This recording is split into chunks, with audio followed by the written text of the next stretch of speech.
She left the Michelin-starred restaurant laughing, mocking the single dad with baby spit up on his collar and a cheap dinosaur toy peeking out of his pocket. To Audrey, a ruthless billionaire CEO, he was a pathetic joke.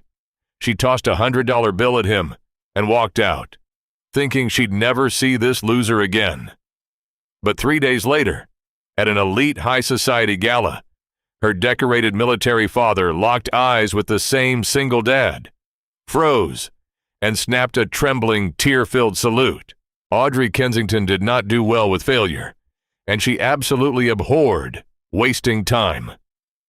At 32, she was the sole CEO of Kensington Global, a logistics and tech empire based in the sprawling steel and glass skyline of Chicago. Her life was measured in fiscal quarters, hostile takeovers, and stock prices. Empathy was not a metric she tracked. Her father, General Wallace Kensington, a retired four-star commander whose name commanded respect from the Pentagon to Capitol Hill, was the only person on Earth who could dictate her schedule. And tonight, he had mandated a blind date. You are 32, Audrey," Wallace had barked through the phone earlier that afternoon, his voice still carrying the gravelly authority of a battlefield commander. "You run a billion-dollar company, but you run your personal life like a barren wasteland. Beatrice found a good man, grounded, responsible. You will meet him at 7, and you will not bring your Bluetooth earpiece." Audrey had scoffed, tapping her manicured nails against her mahogany desk. A setup from Aunt Beatrice? What is he? A hedge fund manager with a trust fund and a golf handicap? Fine. 1 hour, Dad. That's all he gets. At exactly 6:55 p.m., Audrey stepped out of her chauffeured Maybach and into the gilded lobby of L'Orchidée, Chicago's most exclusive French restaurant. She wore a bespoke charcoal Tom Ford suit that screamed power, her stiletto heels clicking sharply against the Italian marble floors. The maitre d' practically tripped over himself to usher her to the best table in the house, a secluded booth overlooking the sparkling city lights. She ordered a $200 glass of Pinot Noir, placed her gold Rolex face up on the table, and waited. 7 o'clock came and went. Then 7:10.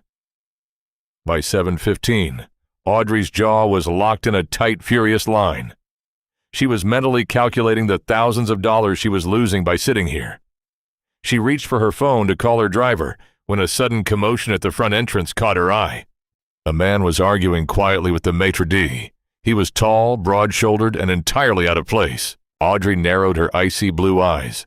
The man was wearing a faded navy blazer that had clearly seen better decades. Underneath it was a light blue button-down shirt that was completely untucked on one side.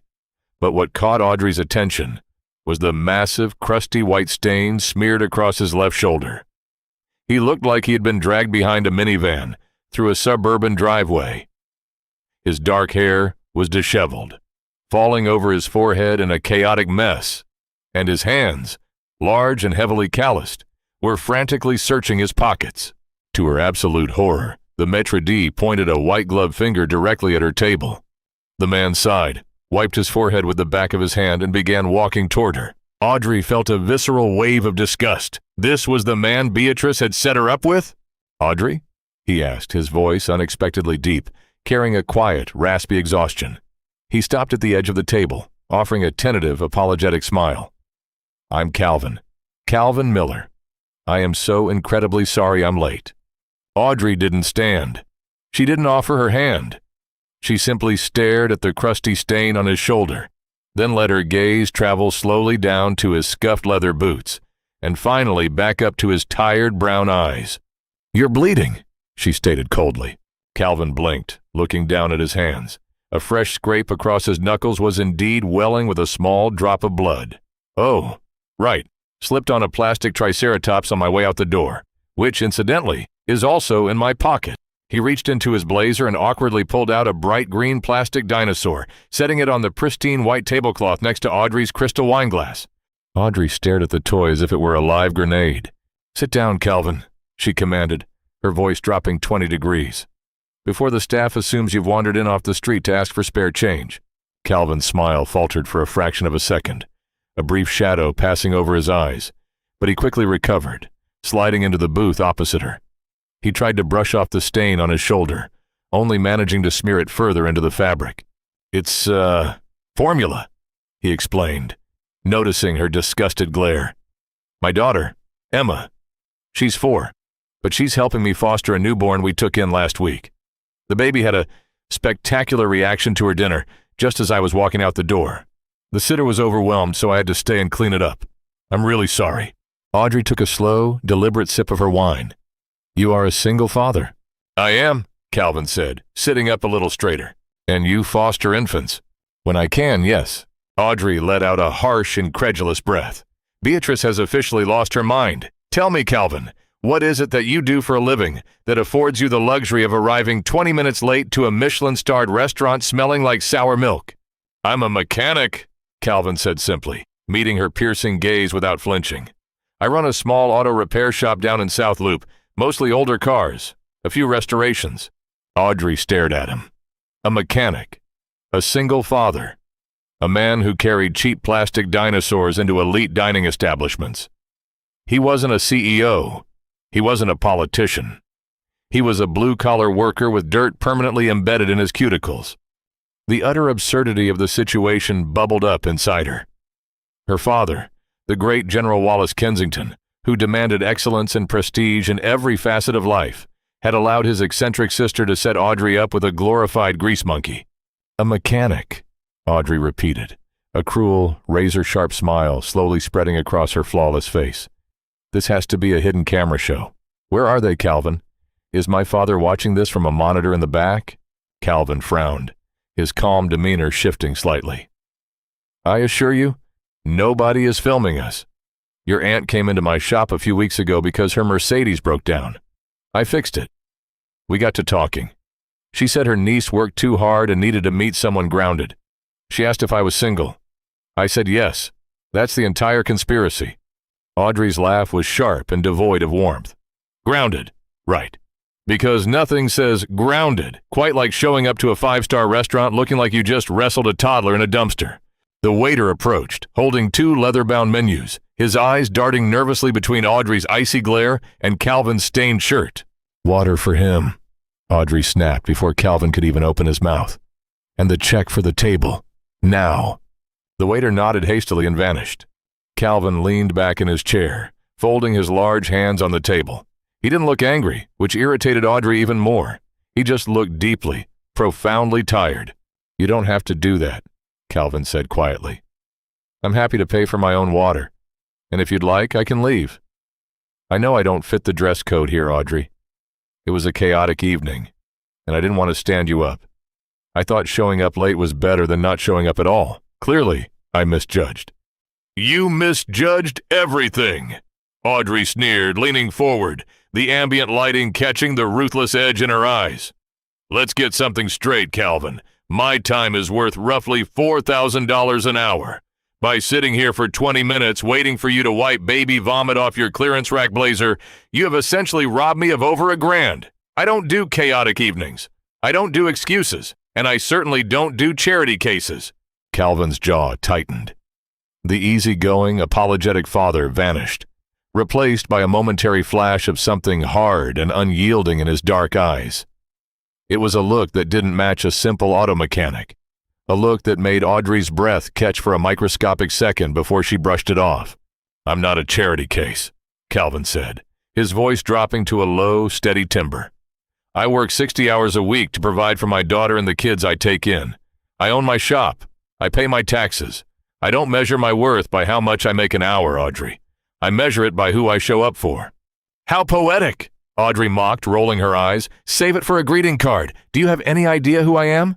I know you're the CEO of a logistics firm, Calvin replied. I am the CEO of Kensington Global. I move billions of dollars of freight across oceans. I negotiate with foreign governments.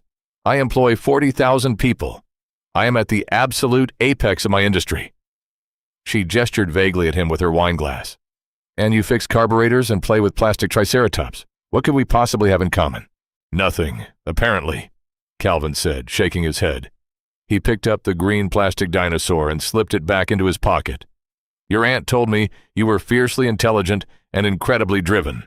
She failed to mention you were completely devoid of basic human decency. Audrey let out a loud, mocking laugh that echoed through the quiet, refined dining room. Several patrons at nearby tables turned their heads, their diamond earrings catching the light as they whispered among themselves. Basic human decency. Audrey scoffed, her voice dripping with venom. Decency is for people who can't afford to be honest. And honestly, Calvin, you are a joke. You're a struggling mechanic playing house with a kid you barely have time for, walking into a room you don't belong in, pretending you have a shred of dignity left. Calvin didn't yell. He didn't flip the table. He just looked at her. It wasn't a look of anger anymore. It was profound pity. And to Audrey, that was infinitely worse than rage. The waiter scurried back, placing a leather checkbook on the table. Audrey didn't even look at the total. She opened her pristine white Birkin bag, pulled out a crisp $100 bill, and threw it onto the table. It landed right in front of Calvin. "Here," Audrey said, standing up and buttoning her suit jacket. "Take this. Buy yourself a new shirt. Maybe get your kid a toy that doesn't come from a dollar bin. Consider it a donation." Calvin looked at the $100 bill. He didn't touch it. Slowly, he stood up. Despite his worn clothes and the stain on his shoulder, he towered over her, carrying a physical presence that momentarily suffocated the space between them. "Keep your money, Audrey," Calvin said softly. "You clearly need it more than I do. It's all you have." Audrey let out another harsh laugh, loud enough to make the maitre d' wince. "Walk home, mechanic!" She turned on her heel and strode out of the restaurant, her head held high, leaving Calvin standing alone in the center of the opulent dining room, surrounded by the whispers and stares of Chicago's elite. She felt a surge of adrenaline, a victorious rush. She had crushed a nuisance, eliminated a distraction, and reclaimed her evening. As her driver pulled the Maybach away from the curb, Audrey didn't spare a single backward glance. Calvin Miller was a stain on her week, easily wiped away and instantly forgotten, or so she thought. 1 week later, the grand ballroom of the Palmer House Hilton was transformed into a glittering sea of crystal chandeliers, cascading white orchids, and velvet draping. It was the night of the Kensington Foundation's annual charity gala, an exclusive black tie event dedicated to raising funds for severely wounded military veterans. For Audrey, tonight was business. It was a chance to network with senators, secure government defense contracts, and project the image of corporate philanthropy. She stood at the center of the room, draped in a backless emerald green Givenchy gown, a diamond choker glittering at her throat. She held a flute of Dom Perignon, flawlessly executing her role as the charming, untouchable hostess. Her father, General Wallace Kensington, stood a few feet away. Even in a tailored tuxedo, Wallace looked like he was ready to step onto a battlefield. He was a towering man with silver hair and a chest full of invisible medals, commanding the attention of everyone in his orbit. Politicians practically bowed when they spoke to him. "Excellent turnout, Audrey," Wallace said, his gravelly voice cutting through the soft string quartet playing in the background. "I see the mayor made it. I told him his campaign contributions would dry up if he didn't," Audrey replied smoothly, taking a sip of champagne. "I expect we'll cross the $5 million mark in donations before dessert is served." Wallace nodded, though his eyes scanned the room with the perpetual vigilance of a soldier. "And what about your personal life? Beatrice tells me you walked out on the young man she set you up with last week, left him sitting at the table." Audrey rolled her eyes, her lips pressing into a thin line. "Please, Dad. The man was a grease-stained mechanic who showed up smelling like baby vomit. He was a loser. I merely corrected Beatrice's massive lapse in judgment. I don't have time to coddle the working class." Wallace frowned, a look of deep disappointment crossing his weathered face. "A man is not defined by the dirt on his hands, Audrey. He is defined by the weight he is willing to carry. You would do well to learn the difference." Before Audrey could fire back a sharp retort, her gaze drifted past her father's shoulder and locked onto a figure standing near the grand entrance doors. Her breath hitched. Her grip on her champagne flute tightened so severely, her knuckles turned white. It was him, Calvin Miller. Audrey's mind raced. What the hell was he doing here? The tickets for this gala were $10,000 a plate. He was standing off to the side, near a marble pillar, speaking quietly to a man in a wheelchair. Calvin wasn't wearing his stained blazer tonight. He wore a black tuxedo, but to Audrey's critical eye, it was glaringly obvious that it was a cheap rental. The shoulders were slightly too broad, the sleeves a fraction of an inch too short. His hair was neatly combed and he looked clean, but he still radiated that rugged, out-of-place aura amidst the sea of billionaires and socialites. Fury ignited in Audrey's chest. He followed me. The thought flashed through her mind like lightning. The pathetic, bruised, male ego. She had humiliated him, and now he was stalking her at her own family's charity event, probably hoping to cause a scene or beg for a handout. "Excuse me for a moment, Dad," Audrey said, her voice dropping to a dangerous whisper. "There is an interloper I need to have forcibly removed by security." Without waiting for a response, Audrey marched across the ballroom floor. The crowd parted for her, sensing the sheer wrath radiating from her emerald-clad figure. She reached Calvin just as the man in the wheelchair wheeled himself away toward the bar.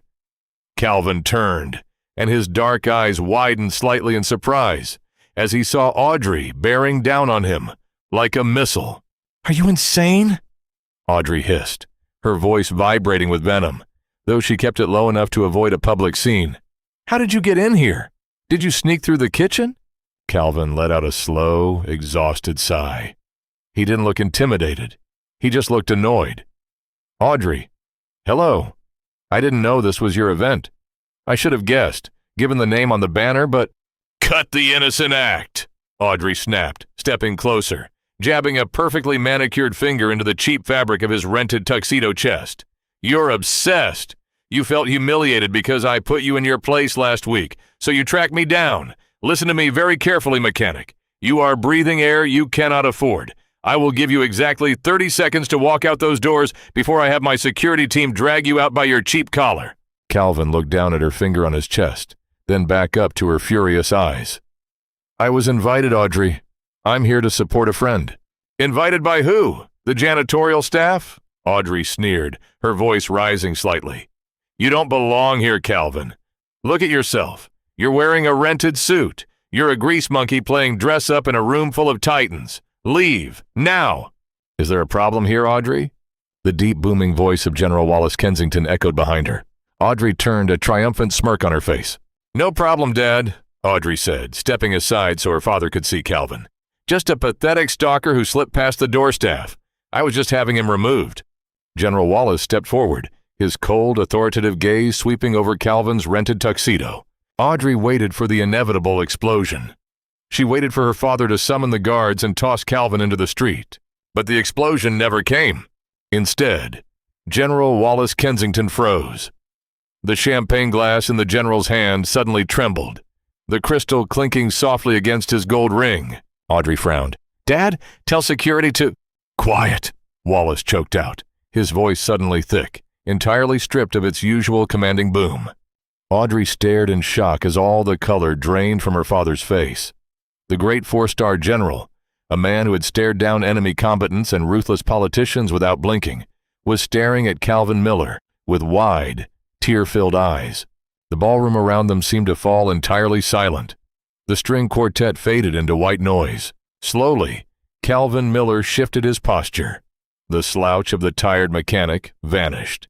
He stood at perfect, rigid attention, his shoulders thrown back, his chin parallel to the floor, his eyes locking dead onto the general.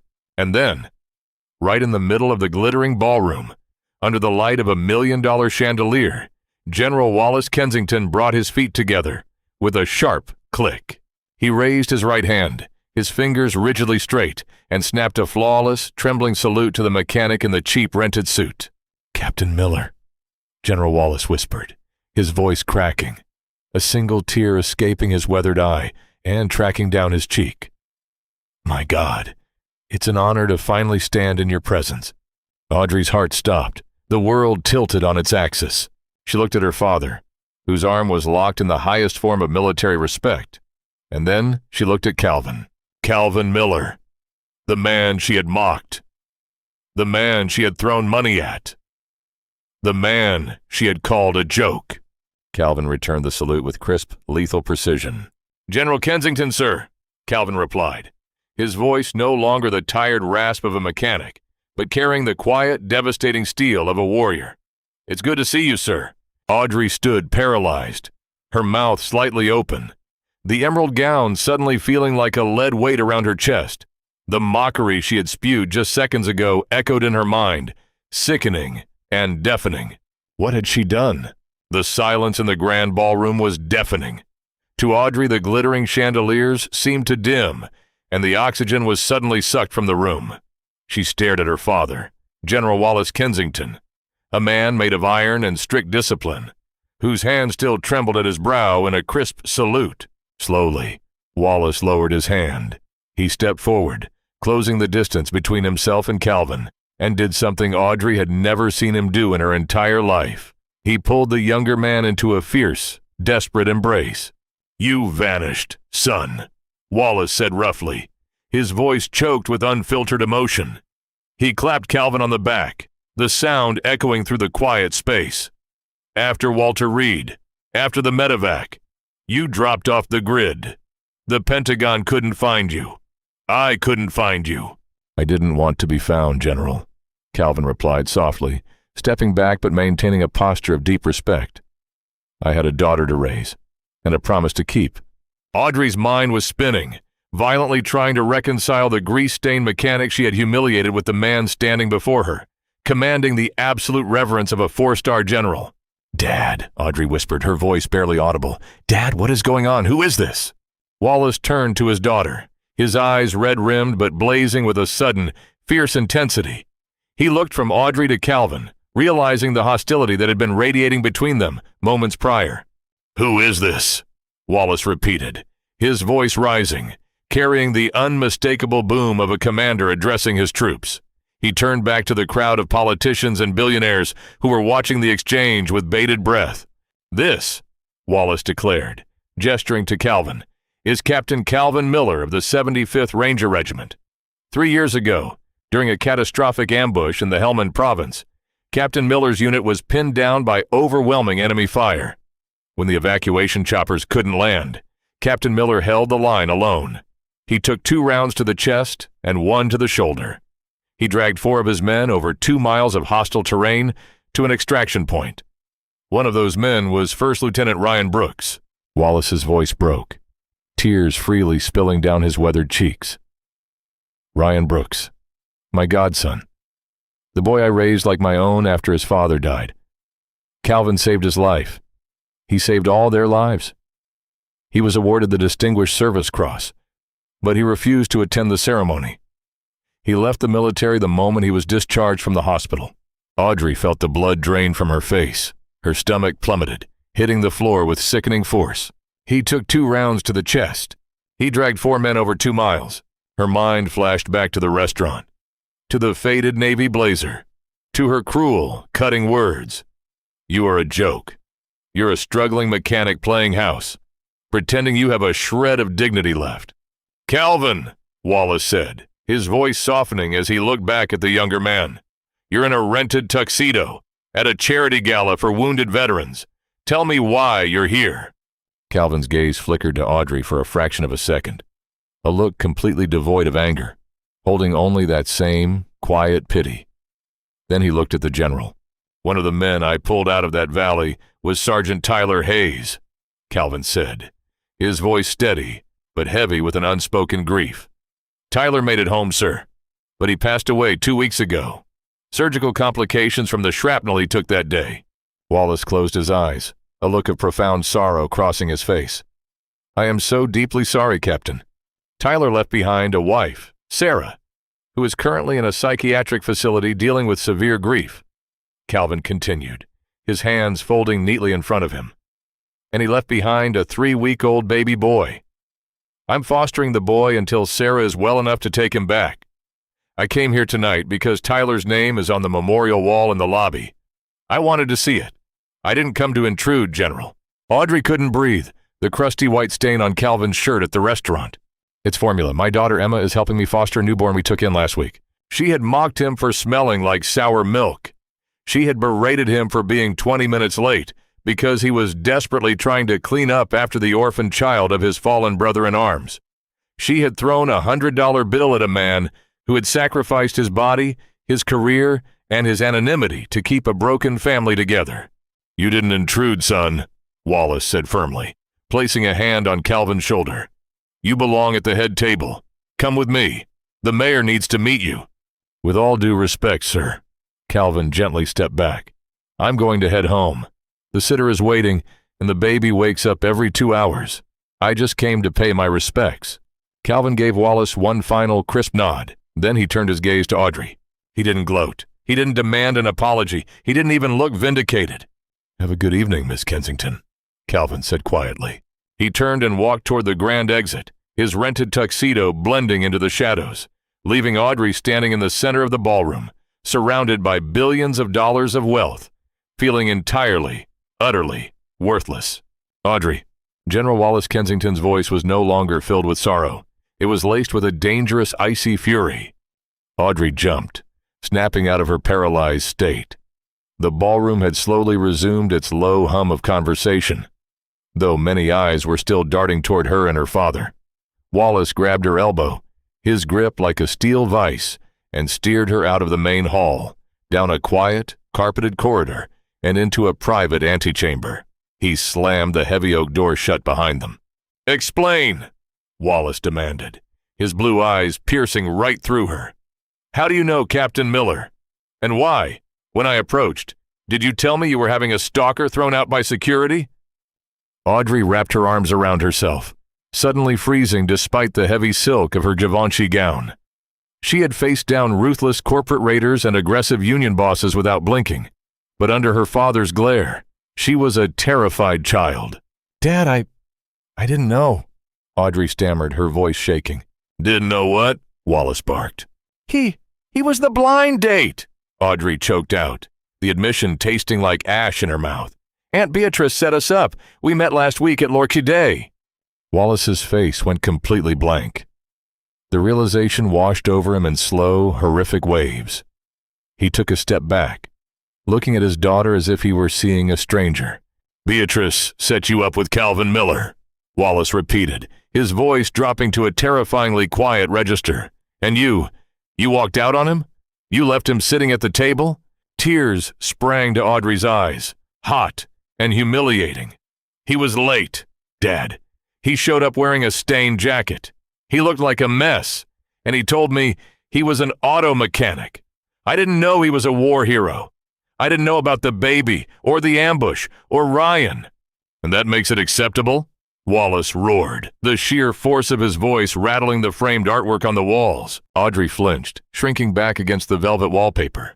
"You thought he was a working-class single father, so you treated him like garbage," Wallace said, his tone dripping with absolute disgust.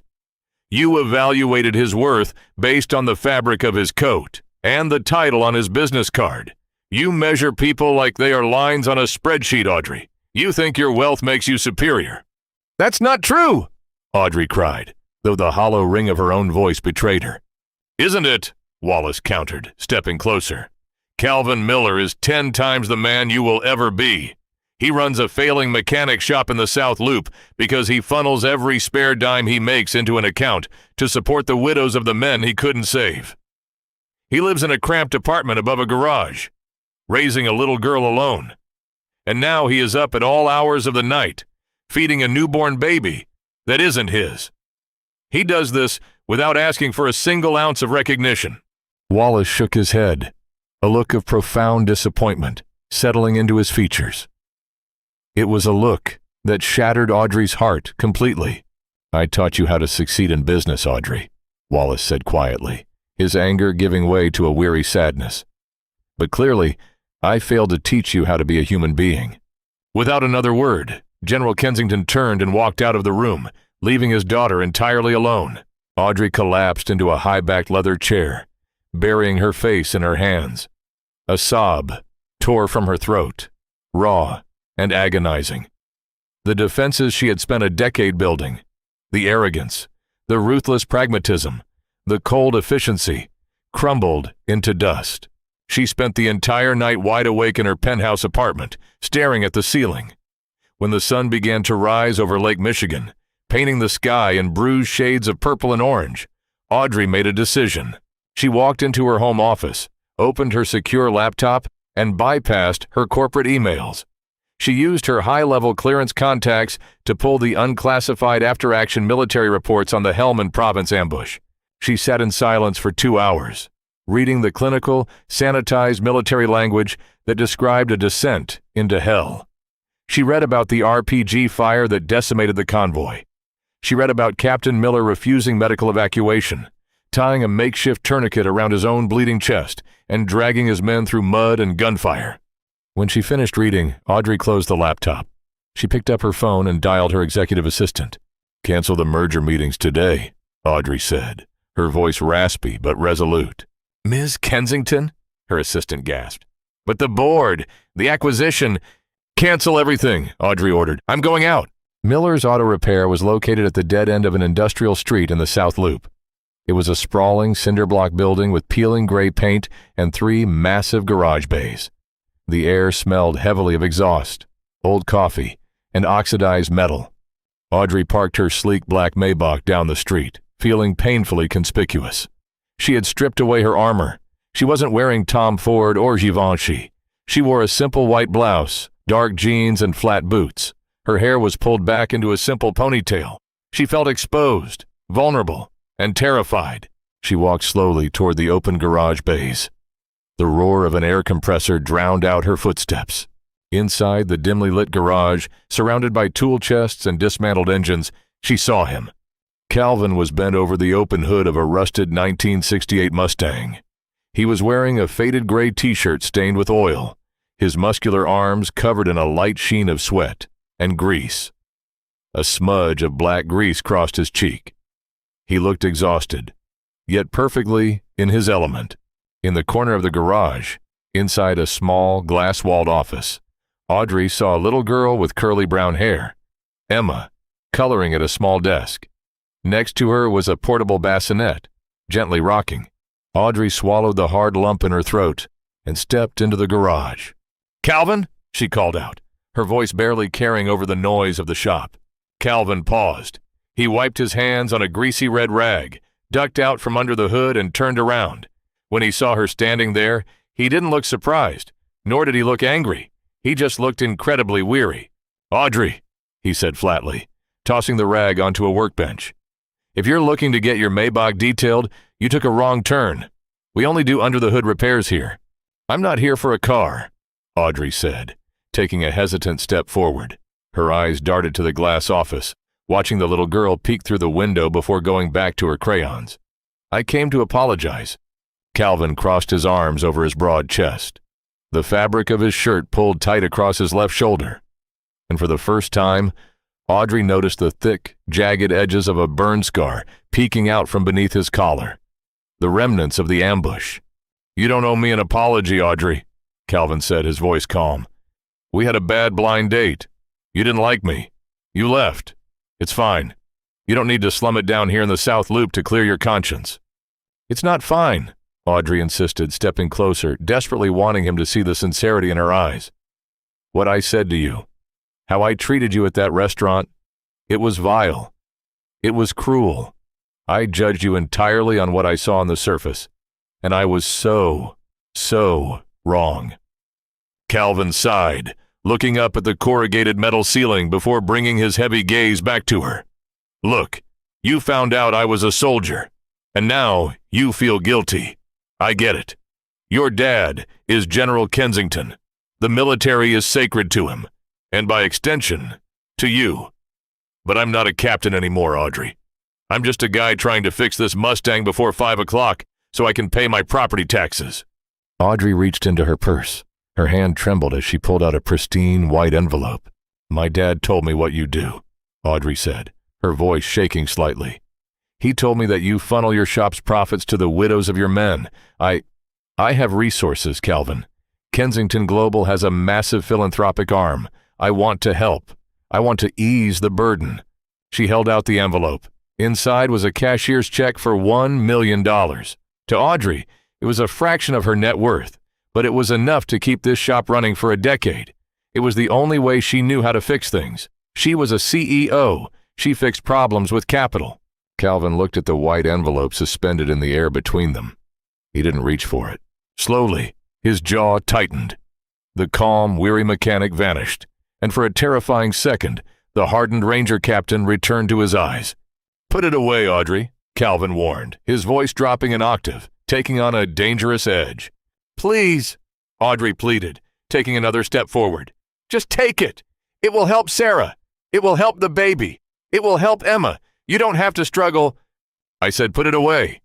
Calvin's voice cracked like a whip, echoing off the cinder block walls. Audrey jumped, startled by the sudden explosion of command. Her hand dropped, the envelope hovering by her side.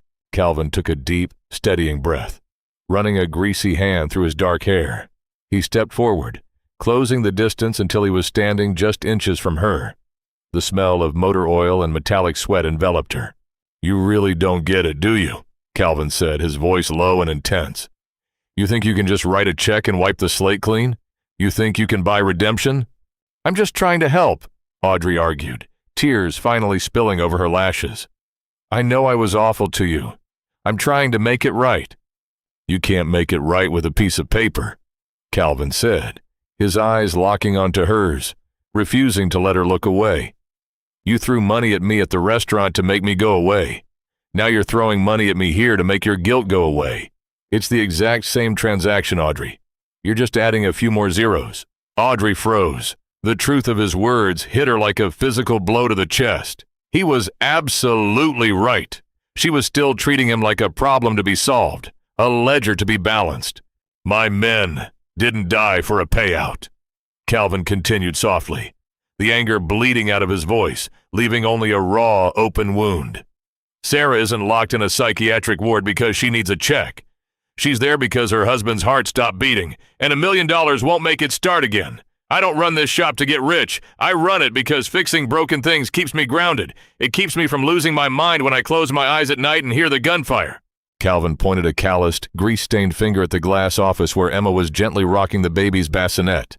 "I show up for them," Calvin whispered. "I show up with dirty hands and stained shirts and tired eyes. That is what love is, Audrey. That is what value is.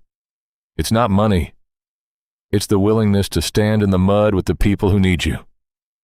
Audrey stood, paralyzed, tears streaming freely down her face, ruining her perfect makeup.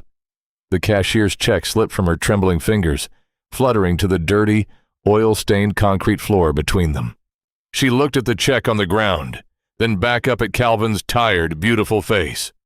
The billionaire CEO, who commanded global fleets and thousands of employees, had absolutely nothing left to say. Calvin stepped back, picked up his red rag, and turned his back on her. "Go back to your penthouse, Audrey," Calvin said quietly over his shoulder, sliding back beneath the rusted hood of the Mustang. "I have work to do." Audrey stood in the echoing garage for a long time, the roar of the air compressor filling the silence. For the first time in her 32 years of life, she realized that all her wealth, all her power, and all her status meant absolutely nothing if she didn't know how to truly be human. Audrey Kensington did not sleep that night. She sat by the floor-to-ceiling windows of her Gold Coast penthouse, watching the city lights of Chicago blink against the dark expanse of Lake Michigan. For the first time in her life, the sprawling skyline did not look like a chessboard she controlled. It looked cold, sterile, and entirely empty. Calvin's words echoed in her mind, repeating like a relentless drumbeat. "You think you can buy redemption. That is what love is. It's the willingness to stand in the mud with the people who need you." By 6 a.m., Audrey had made a decision. She did not summon her chauffeur. She did not put on a tailored designer suit. Instead, she opened a neglected drawer in her massive walk-in closet and pulled out a pair of plain denim jeans, a simple gray t-shirt, and flat canvas sneakers. She tied her blonde hair back into a tight utilitarian knot. At 7:30 a.m., the CEO of Kensington Global walked into a local hardware store and bought a pair of thick canvas coveralls and heavy-duty work gloves. By 8:15 a.m., she was stepping off the CTA Red Line train, navigating the cracked, weed-choked sidewalks of the South Loop. When Audrey walked into Miller's Auto Repair, the morning sun was just beginning to cut through the smog. Calvin was already under the lift, wrestling with the rusted exhaust pipe of an old Ford truck. Emma was sitting in her glass-enclosed corner, quietly eating a bowl of cereal, while the baby monitor next to her hummed with the soft breathing of the newborn. Audrey walked over to the workbench, picked up a heavy push broom, and began to sweep the oil-stained concrete floor.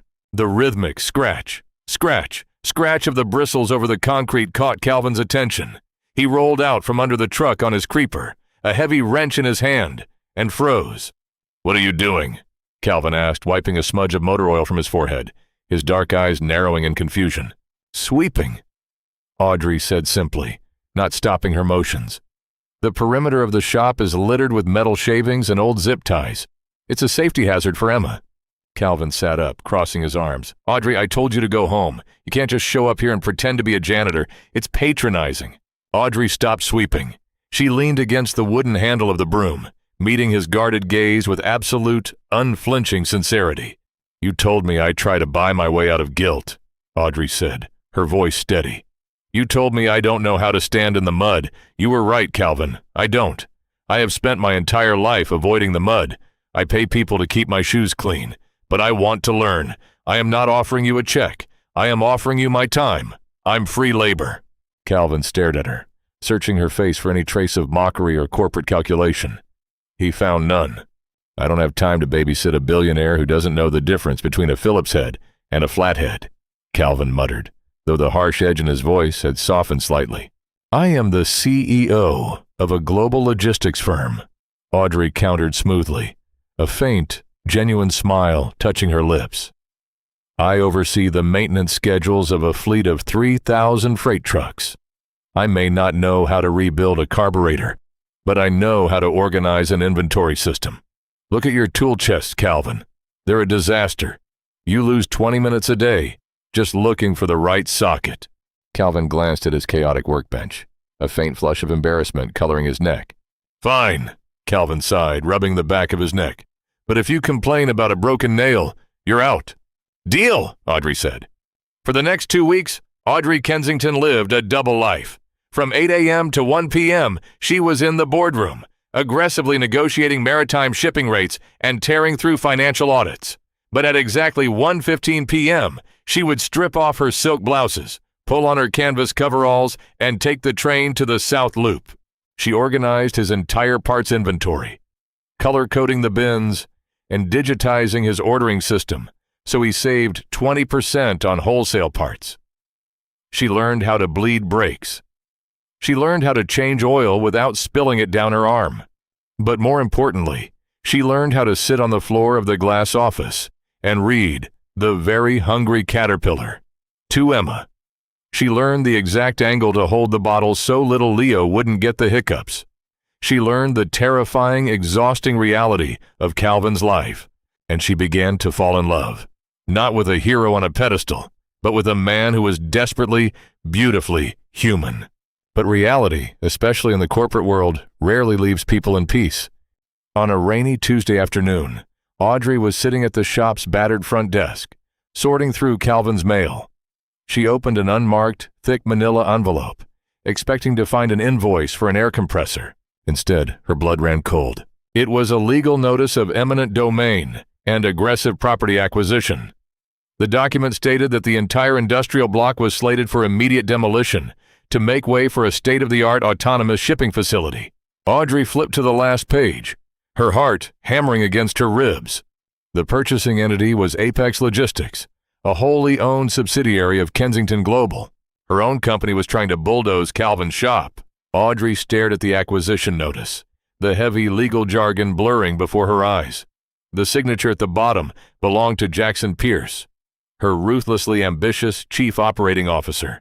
He had initiated a hostile buyout of the South Loop District using a city zoning loophole, completely bypassing Audrey's desk because the acquisition fell just under the financial threshold that required direct CEO approval.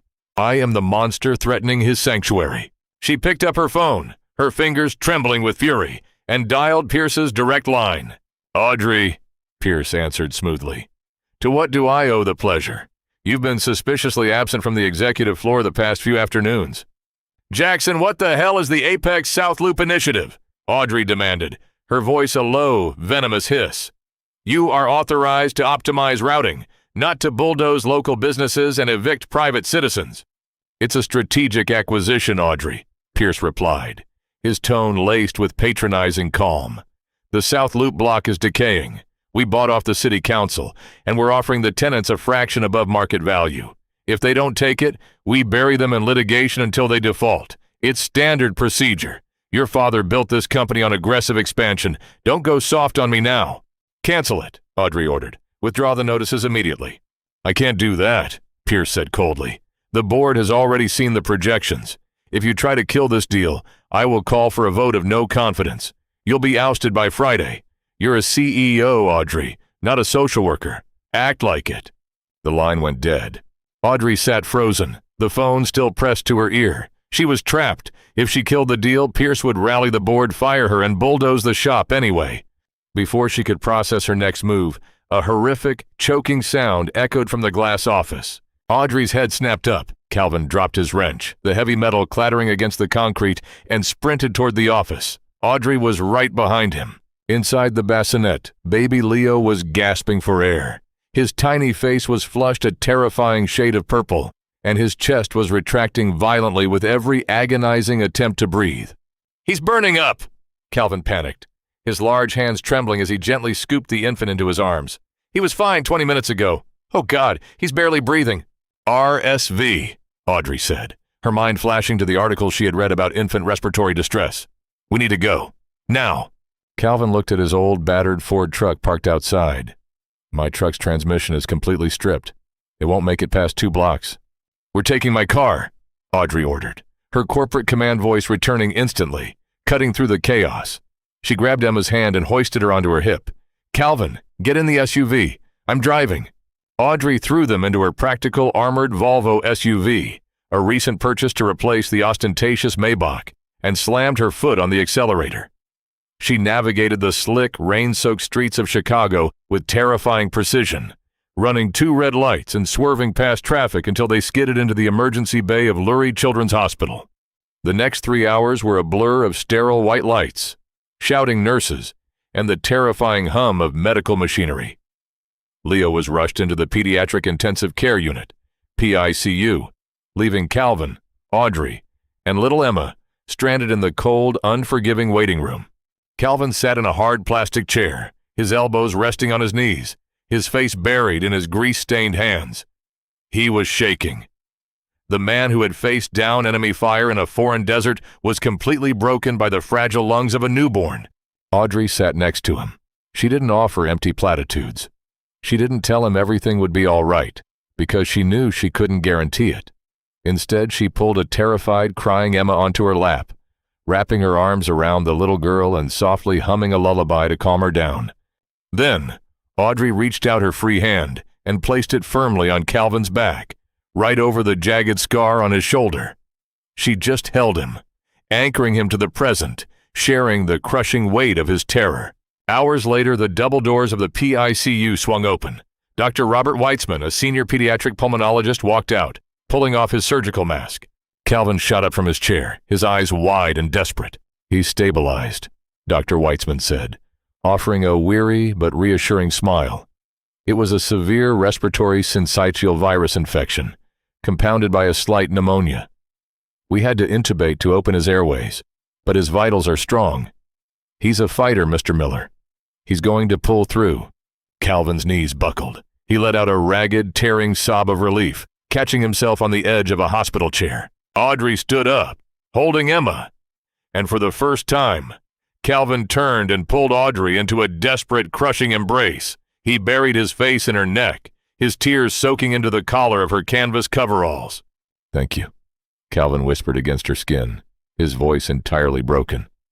"You saved him, Audrey. If you hadn't been there, if you hadn't driven us."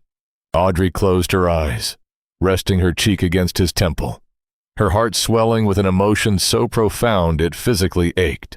But as she held him, the crumpled legal notice in her back pocket felt like a ticking bomb.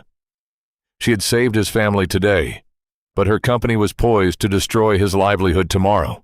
"Not if I burn it down first," Audrey thought, a ruthless, protective fire igniting in her blood.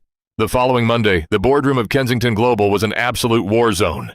Audrey stood at the head of the massive mahogany table, dressed not in coveralls, but in a razor-sharp, midnight blue Tom Ford suit. The armor was back on, but this time, she wasn't fighting for profit. She was fighting for her soul. Jackson Pierce sat to her right, a smug, triumphant smile plastered across his face. He had already circulated the motion for a vote of no confidence. "Audrey," Pierce said, leaning back in his leather chair, "your sudden emotional attachment to the South Loop is a liability to our shareholders. We are a logistics empire, not a charity. We need that land for the Apex terminal." "No, Jackson, you don't," Audrey said, her voice echoing with absolute authority. She pressed a button on a remote, and the massive screen behind her illuminated. It didn't show the South Loop. It displayed a highly detailed, sprawling map of a massive, abandoned industrial rail yard just over the state line in Gary, Indiana. "This," Audrey declared, her eyes sweeping over the 12 board members, "is the Hammond-Gary Rail Corridor. It has direct access to the interstate, a pre-existing infrastructure that requires zero demolition, and it sits in an opportunity zone, which gives us a massive federal tax break." She handed out thick, meticulously researched dossiers to every board member. "I spent the entire weekend running the analytics," Audrey continued, leaning forward, placing both hands flat on the table. "Jackson's South Loop plan costs us $80 million in aggressive buyouts, demolition, and inevitable PR nightmares when we forcibly evict veterans and small business owners. My plan costs $40 million, utilizes existing rail lines, and fast-tracks our timeline by 8 months. The board members began flipping through the dossiers. The numbers were undeniable. Pierce's smug smile vanished, replaced by a pale, panicked realization. You bypassed my department." "I am the CEO, Jackson," Audrey said softly, a deadly edge to her voice. "I don't bypass departments. I command them. And as of this moment, the South Loop acquisition is permanently terminated. Furthermore, you're fired. Clear out your desk by noon." The room sat in stunned silence. Audrey had just executed a flawless, bloodless corporate coup, securing the company's future while simultaneously protecting the community she had grown to love. 2 weeks later, the air in Miller's Auto Repair smelled of fresh coffee and rain.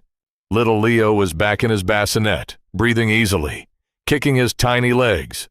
Sarah, Tyler's widow, had been transferred to an outpatient recovery program at Rush University Medical Center and was making incredible progress. She was scheduled to take Leo home in just a few days. Audrey was under the hood of a 1992 Jeep Cherokee, her face smudged with grease, wrestling with a stubborn serpentine belt. "You're holding the tensioner pulley at the wrong angle," a gravelly, deeply familiar voice boomed through the garage. Audrey gasped, nearly dropping her wrench, and ducked out from under the hood. General Wallace Kensington was standing in the middle of the garage, dressed in a sharp civilian suit, holding 2 cups of coffee.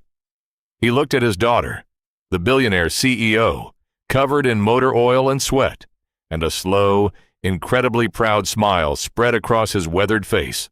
"Dad," Audrey breathed, wiping her hands on a rag, "what are you doing here?" "I came to bring my daughter a coffee," Wallace said, stepping forward and handing her a cup. He looked around the shop, noting the impeccably organized tool chests and the newly swept floors. "And I came to see if the rumors were true.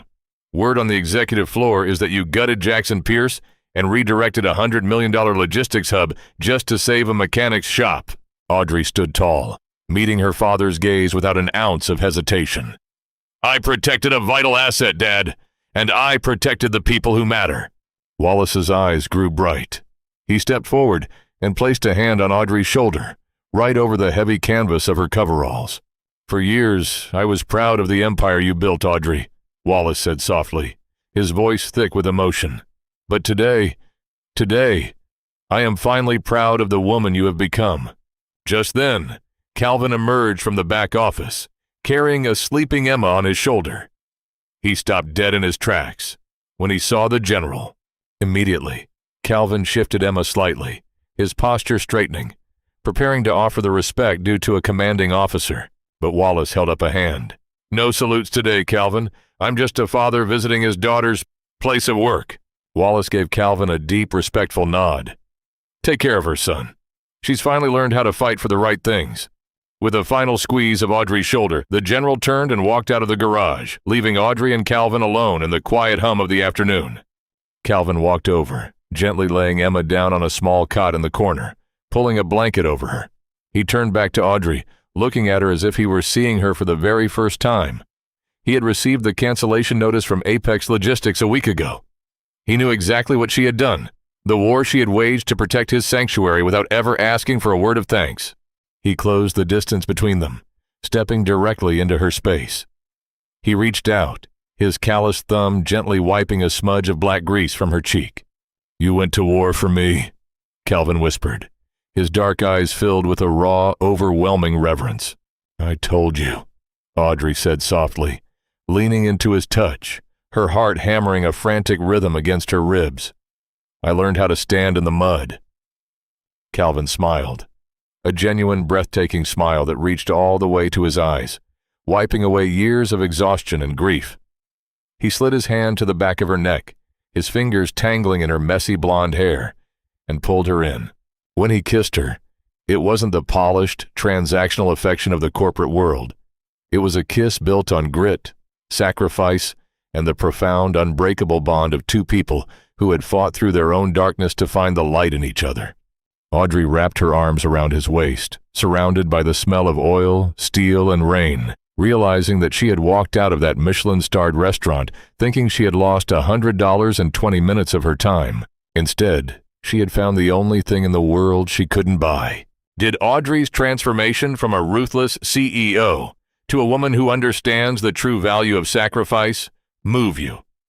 This story proves that true worth isn't measured by bank accounts or pristine clothes, but by the courage to stand in the mud for the people who need you most. If Calvin and Audrey's journey of humility, love, and redemption touched your heart, please like this video, share it with someone who needs a reminder about what truly matters in life, and subscribe to our channel for more real, emotional, and unforgettable stories.